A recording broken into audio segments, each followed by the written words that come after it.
So pag bumili ka, nakalagay lang ito sa parang envelope na bubble wrap. Kinuha ko yung 6-inch lang dahil hindi ko naman kailangan ng malaki. Gawa ng pangkat ko lang naman to ng brake at shifter cable and housing. This cable cutter is meant to cut electric cables, kaya nakalagay sa description niya electric. Kahit sa lalagyan electric ang nakalagay. But you can use this naman sa mga cable housing, brake cables at shifter cables. This is made out of steel, forged steel yan, insulated yung handle. So may rubber insulation yung pinakahawakan.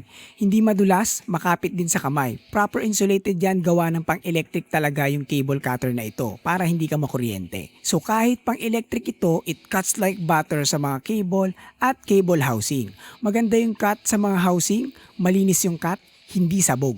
Yung ibang cutters kasi minsan pit-pit or sabog yung cut, but this, malinis yung cut. Ang tip ko lang dito, para tumagal yung ganitong cable cutter, dapat ginagamit mo lang to sa iisang purpose lang.